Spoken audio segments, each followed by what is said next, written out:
Over the course of Generation Zero's 6-year lifespan, there's been plenty of updates and DLCs, but as of today, the last update has been received for this game. Welcome everyone back to the channel. Today we're going to be going over the patch notes and new features for the final version of the game.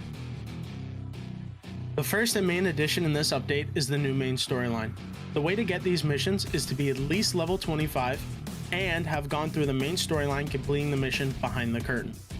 Once that is all done, all you need to do is start a level 3 base assault and enter the secret hatch. Once you've done that, you're good to go. There's also been a revamp to the base defense system. You can repair your base for free after each base defense. Base defenses will no longer be about defending that central truck. They're evolving apparently, so I'm not entirely sure what we have in store for that. Each control point location will now allow you to build one new type of building each. According to which type of building you can build, you can earn new special materials used for high-end crafting. Currently, there's 3 building types. There's a drill, which produces phosphorus used for fire-resistant clothing, adrenaline, flares, grenades, and some blueprints and some buildings. There's a chem lab, which slowly outputs ethanol used for jump boost and visibility reduction clothes. New stealth companion armor, some augments, and some healing items. But be careful, because apparently that lab periodically explodes when turned on, to try and keep it away from your buildings and at a safe distance. And the last one is a furnace. The furnace is activated by placing low-level materials inside, selecting an output. It will produce refined aluminum, refined tungsten, and refined uranium. During the base defense, the furnaces will produce materials, but it will also heat up. You'll need an exhaust vent, or else it won't output, and it makes a noise when it's needed. The next addition to this update is new experimental weapons. The first one of those weapons is the AI-76. It can take apparently almost any ammo except buckshot, rockets, or arrows, but you can load it with 50 cal explosive ammo. Same goes for the 44, the 270, the 5.56, and the 9mm, and of course the 7.62. However, depending on which ammo you load into the weapon, its fire rate, recoil, damage, and magazine sizes will all be changed.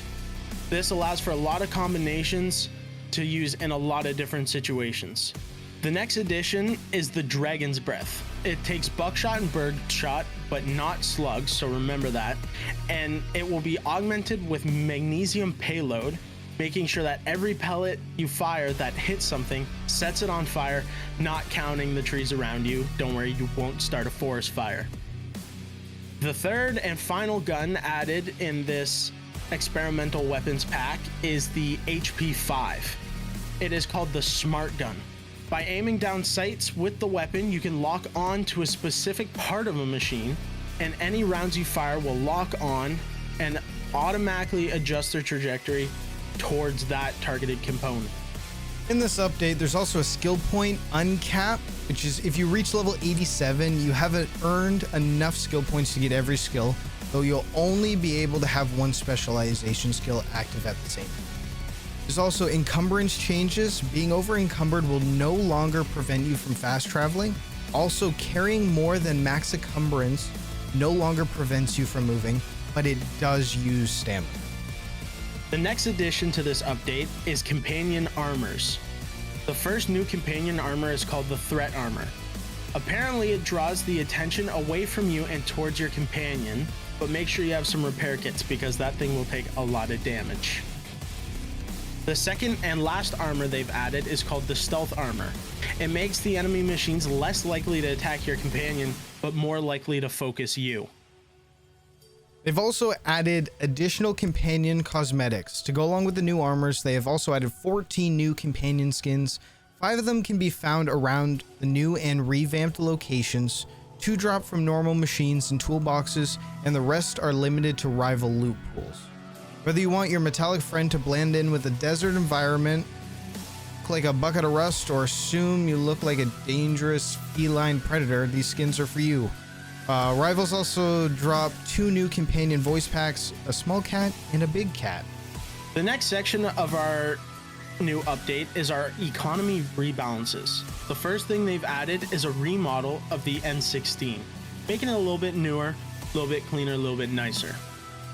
The next part is some new equipment and clothes crafting, as well as weapon augmentation, have undergone some major cost changes to accommodate for a lot of new materials, make crafting a little more intuitive, and the amount of materials you get from recycling has also been adjusted a little bit.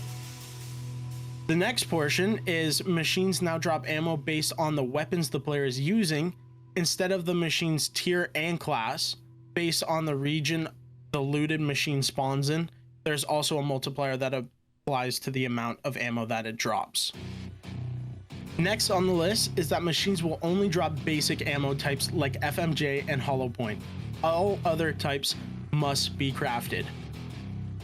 To provide you with some more space to store the new crafting materials, you can now upgrade your recycling station to level 10, which increases its storage capacity to 1600. The next thing on the list is they've added 9 new dance emotes as collectible VHS tapes around the new locations, so you can find them all and dance your butt off. Some design changes they've added is that the firing sounds for the AG5, the Mauler PP, the Clock, and the Silence Com-10 weapons have been improved. The minigun now has a wind-up sound before. The 5-crown version of the AI-76 has been visually updated to match the progression of the first 4 tiers.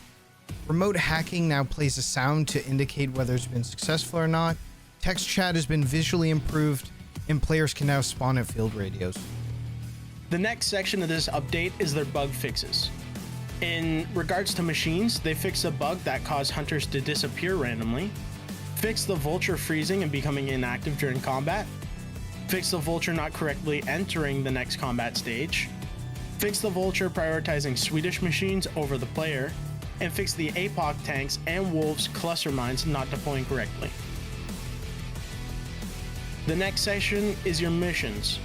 They fixed scripted runners not spawning during the Hellmouth, fixed the base assault not appearing for a specific assault. They prevented turrets from continuing to shoot at players after being destroyed during the Outpost Sabotage procedural mission. The next section is companion bug fixes. They fixed an issue where companions would take too long to spawn after being placed down. The next section being challenges. They fixed the off the grid challenge not counting properly, and the achievement go getter not counting properly, as well as fixed the skilled spotter augmentation challenge not counting properly. For the UI, they fixed some item icons not displaying when scrolling through the storage box fast, fixed a bug where multiple words would have been the same map progression, fixed a no title provided message that sometimes popped up when hovering over another player on the map, fixed the player icon disappearing from the map while zooming in, fixed the challenge screen not showing correctly your progress made, fixed the character preview becoming invisible in the profile and team tabs, fixed an issue that caused pickup notifications to appear multiple times in the loot feed, and for gameplay they fixed a bug that allowed players to place a field radio on themselves in tight spaces, prevented base assault turrets from shooting through walls. For sound, it looks like only a couple things have been changed. They fixed sound effects playing multiple times when a base assault levels up, and fixed a missing sound when recycling. For stability, they fixed multiple crashes during fights, many minor and edge case crash fixes, and fixed an instance of players loading infinitely in multiplayer. And finally, for performance, they've introduced new various rendering optimizations, reduced FPS drops during combat, and fixed FPS drops in multiple locations. Alright everybody, that's everything that has been included in this final update. They may still have small patch updates in between to fix little minor things, but there's never going to be another major update in their lifespan. If you like this style of video from us, hit that thumbs up button so we can know that you guys like it. We put a lot of work into these type of ones, and we never really do these. The subscribe button also helps if you like the rest of our content. And, we think about doing these kind of videos often and whatnot, and we haven't really actually done them, but we thought, why not? We like this game, we're in the middle of a playthrough, why not do it? As we do care about this game quite a bit, and we're excited of where it went and where it's going and whatnot. But until the next one, we'll see you guys later.